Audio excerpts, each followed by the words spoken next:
जमीयतुल उलमा तेलंगाना की जानिब से अरकान आमिला मदईन ख़ुसूसी और मजलिस मुंतज़िमा का एक अहम इजलास बरोज़ हफ्ता Paramount Palace function hall Rajendra Nagar Hyderabad में मुनक़्क़िद हुआ, जिसकी सदारत हाफिज़ पीर शब्बीर अहमद सदर जमीयतुल उलमा तेलंगाना व आंध्रा ने अंजाम दी।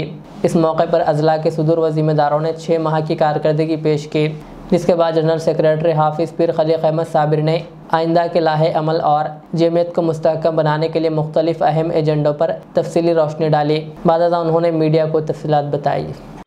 बिस्मिल्लाहिर्रहमानिर्रहीम। आज रियासती जमीयतुल उलमा का इजलास मुंतज़िमा का ज़ेर सदारत हज़रत मौलाना हाफिज़ पीर शब्बीर अहमद साहब मुनक़्क़िद हुआ और इस इजलास में तेलंगाना के पूरे 33 अज़ला के ज़िम्मेदारान शरीक हुए और इस इजलास का एजेंडा 2-3 चीज़ों पर मुश्तमिल था। नंबर 1 कि हम लोग एंटी ड्रग मूवमेंट चलाने के लिए किस तरीके से काम किया जाए और हुकूमती सतह पर जो काम हो रहा है उसका भी जायज़ा लिया जाए और हमको ख़ुद को यानी हमारी कौम की तरफ से और हमारे लोगों की तरफ से उलमा की तरफ से इस मुहिम को कैसे चलाया जाए, इस पर गौर ख़ोज़ हुआ। अल्हम्दुलिल्लाह बिल पास हुआ और हम लोग आइंदा महीने 15 दिन एंटी ड्रग मूवमेंट पूरे तेलंगाना में और हैदराबाद में हम लोग चलाएँगे और महल्लों में, इलाक़ों में, गलियों में, गाँव में तक पहुँचकर इस मुहिम का हम लोग ज़्यादा से ज़्यादा आगे पहुँचाएँगे और गवर्नमेंट के इश्तराक के साथ यानी गवर्नमेंट को मिलाकर और पुलिस को साथ में रख के ये काम किया जाएगा। साथ ही साथ हम हुकूमत से भी और पुलिस से भी मुतालबा करते हैं कि ये जो अमल हो रहा है यहाँ पर, इस अमल को रोकने के लिए जो इक़दाम आपको करने चाहिए वो बहुत कम है और ज़्यादा करना इसकी वक्त की ज़रूरत है। नौजवान नस्ल तबाह हो रही है।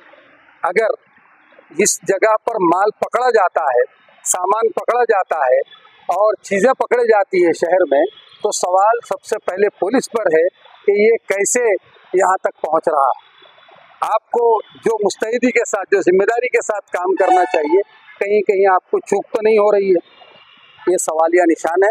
इसी वजह से आपको पहले ज़्यादा मजबूत होने की ज़रूरत है। नंबर 2, औक़ाफ़ कॉन्फ्रेंस, रियासती औक़ाफ़ कॉन्फ्रेंस करने के सिलसिले में एक फ़ैसला लिया गया। आइंदा महीने में रियासत तेलंगाना का एक औक़ाफ़ कॉन्फ्रेंस किया जाएगा जिसमें पूरे मुल्क के बड़े बड़े ज़िम्मेदार हज़रात को बुलाया जाएगा और इस औक़ाफ़ कॉन्फ्रेंस में हम लोग अभी जो 77,000 एकड़ ज़मीन तेलंगाना बनने के बाद जो यहाँ पर बाकी थी, उसमें से कितनी बाकी है और कितनी जा चुकी है, उसका जायज़ा जमीयतुल उलमा ले रही है। उनके पास, हमारे पास रिकॉर्ड मौजूद है। बहुत जल्द एक डेलीगेशन सीएम साहब से मुलाकात करके उसको पेश करेगा और उसके तहफ़्फ़ुज़ के बारे में आवाज़ उठाया जाएगा।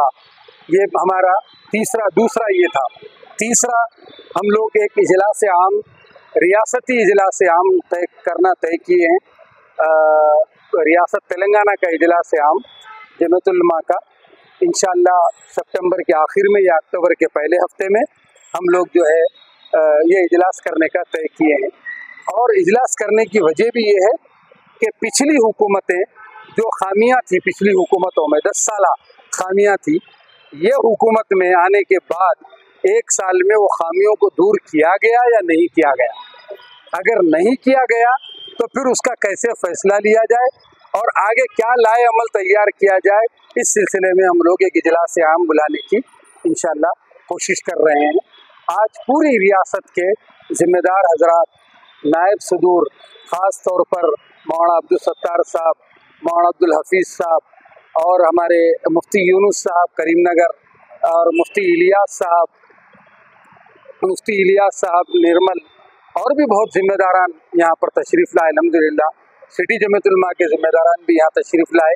आज ये चंद फ़ैसले लिए गए हैं इंशाअल्लाह और आइंदा इस सिलसिले में, वक़्त के सिलसिले में बहुत जल्द दोबारा एक मीटिंग की जाएगी, फिर आइंदा फ़ैसला लिया जाएगा। ये बताइए, देखिए सबसे पहले हमारा मानना ये है कि हुकूमतों के ऐलान से कोई ख़ास खुश होने की ज़रूरत नहीं। अक्सर हुकूमतें बहुत से ऐलानात करती हैं, ऐलानात के बजाय अमल क्या हो रहा है उसका जायज़ा लेने की ज़रूरत है। हम अभी ये नहीं कहेंगे कि आपने कितना दिया है, हम ये सवाल करेंगे कल कि आपने जितना दिया है उसका कितना इस्तेमाल किया और कहाँ कहाँ किया है और क्या करना ज़रूरी है। तो फिल वक्त बजट का हम ऐसा नहीं बोलेंगे कि बजट ऐसा है या फला है। रियासत की एक हुकूमत गई और दूसरी हुकूमत आई और ये हुकूमत का कहना है कि पिछली हुकूमत ख़जाना खाली करके गई, तो पहले ख़जाने का मामला है सामने, तो वो बड़े बड़े मामले बढ़े जाने। लेकिन हम ये कहेंगे कि जो अलाट किया गया है वो अलाट के बारे में हम लोग ये करेंगे कितना अमल हो सकता है।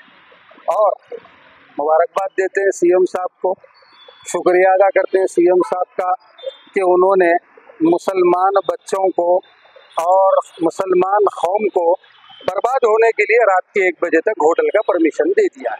हम उनका शुक्रिया अदा करते हैं। रियाज इस्लामिक स्कूल तालीमी मैदान में एक नया इनकलाब। इस्लामिक और मॉडर्न एजुकेशन की अजीम दरसगाह।